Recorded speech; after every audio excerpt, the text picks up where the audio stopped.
For all the success that Broderbund's Myst CD enjoyed, you'd think that perhaps other software vendors would want to capitalize on the idea. Until now, Myst was really one of a kind. Say hello to Dragon Lore from Mindscape. Dragon lore, huh? You trying to catch a dragon? What? Well, you just said something about a dragon lore. Dragon Lore. You know, like a story, a tale. Nah, I wouldn't try to catch one by the tail. Too slippery. Get one of those have-a-heart traps or something. Right.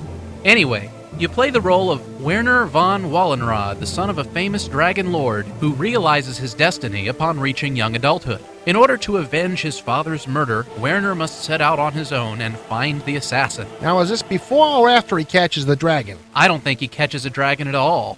At least, not early in the game. Wait, there's one! Get it! No. That's just the animated cursor. The dragon takes the place of movement arrows in the 3D interface. Just move him to any edge of the screen and click to move in that direction. Now, does this dragon breathe fire, acid, garlic breath, anything? It's a mouse cursor. You point with it. It doesn't breathe anything. Anyhow, the whole game takes place in this surreal world using the popular first-person perspective. While the dragon cursor is mainly used for movement, you can also use it to pick up and use objects. You'll know when you pass over a hotspot on the screen because the cursor animation will change. Hotspots? Aha! So he does breathe fire. I'll get the extinguisher in the back teen, you get the net. Most of what you'll be doing as Werner are typical menial adventure RPG courier tasks. You'll have to go get this, fight that, go see so-and-so, and get clues as to what to do next. What I plan on doing next is readying my equipment. Let's see now, a rope, headgear, centerfold from Play Dragon magazine for bait. Please tell me you're joking. What, about the magazine? Nah, it really exists. I just read it for the articles, of course. I bet. Speaking of reading, you may or may not be pleased to hear that you'll be doing none of it in Dragon Lore. Unless you toggle the speech subtitles, you can play without reading a word.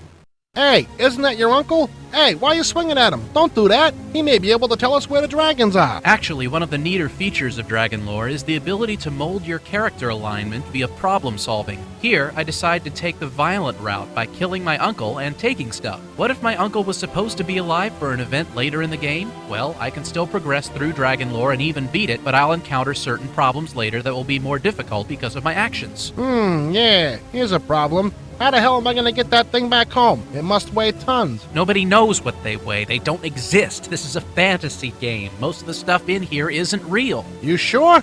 Well, I guess I don't need all this gear then. Or this here. Welcome back to reality. Gosh, we wasted a lot of time there, didn't we? Well, you sure did anyway. Getting back to the point here, it's easy to see why Dragon Lore draws comparisons with Myst at first glance. The graphics, at least in the background, are equally striking, and the camera zoom animation bits are a trademark of Broderbund's classic. What's with the creatures, though? Is that supposed to be a dog? Sadly, it is. Yeesh. Let's do a little more work on the foreground graphics next time, Mindscape.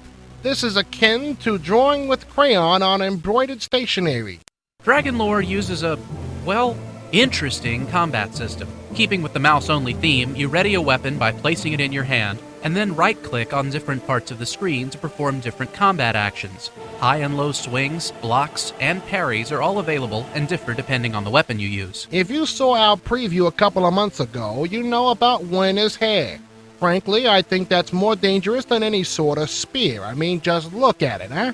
While Dragon Lore may not seem like a traditional RPG, because it's not, you have way too much control over Werner to classify it as an adventure game. Werner can be molded and refined to suit your tastes.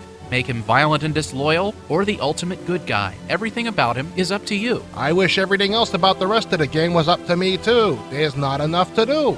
Yeah, the character and the story are great, but walking, fighting, talking can get pretty tiring, especially when it's all done from one screen.